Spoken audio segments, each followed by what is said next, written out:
Congress party, Rahul ji जिस SIR के विरोध में खड़े थे, जिस स्पेशल इंटेंसिव रिवीजन के पूर्णतः वो उसको बहिष्कार कर रहे थे बिहार में, एसआईआर नहीं होना चाहिए, उसी एसआईआर में उन्होंने आवेदन दिया है 89 लाख वोटर्स को वोटर लिस्ट से हटाने का।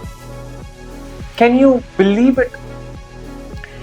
एसआईआर के अगेंस्ट इन्होंने पार्लियामेंट सेशन, जो संसद की प्रक्रिया थी, उन्होंने वो रोक दी थी धरना प्रदर्शन करके। मॉनसून सेशन में शुरुआती 2-3 दिन इन्होंने संसदीय प्रक्रिया रोक दी थी। इन्होंने बैरिकेड्स तोड़े, इनके जो साथी दल थे, बसों में इन्होंने प्रदर्शन किया और इन्होंने वोटर अधिकार यात्रा तक निकाली बिहार।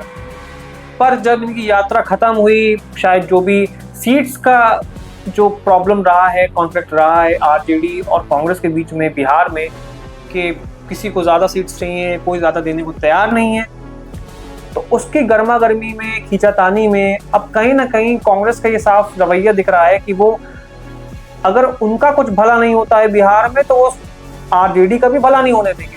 इसलिए जो इलीगल वोटर्स, बांग्लादेशी रोहिंग्या, जो वोटर बैंक था, जो उनका वोट बैंक था तेजस्वी यादव आरजेडी का, उसको हटाने की इन्होंने याचिका डाल दी।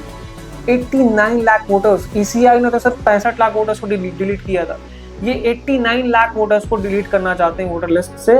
और इन्होंने, जो कि लगभग 10% होता है बिहार का, ये, और आप ये समझिए कि कांग्रेस ने 89 लाख वोटर्स को वोटर लिस्ट से हटाने का आवेदन दिया है, और आवेदन तो दिया है, पर जिस फॉर्म के तहत, यानी कि आई थिंक फॉर्म 7 होता है, फॉर्म 7A होता है, उसके अंडर आपको वोटर डिलीशन की एप्लीकेशन डालनी होती है। पर कांग्रेस बीइंग कांग्रेस, उन्होंने लीगली वो प्रोसीजर फॉलो नहीं किया है, अब डाल दिया है।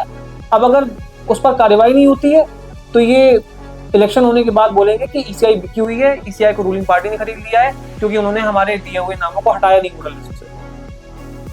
अब क्योंकि आप कानूनी प्रक्रिया फॉलो नहीं कर रहे हैं, तो सिंपल सी बात है, आप जो भी एप्लीकेशन डालेंगे वो वैध नहीं मानी जाएगी। एक पेपर वर्क होता है, उसके जरिए ही आप आगे जा सकते हैं, आप अपने याचिका को दायर कर सकते हैं। पर एक ही निशाने से कैसे दोनों पार्टियों को उनको टारगेट करना है, किस तरीके से? अब अगर आरजेडी जीते तो उसको भी टारगेट करना है, अगर नीतीश जी की और अब बीजेपी जीतती है तो उसको भी टारगेट करना है। तो हर तरीके से उनका मतलब सिद्ध होना चाहिए।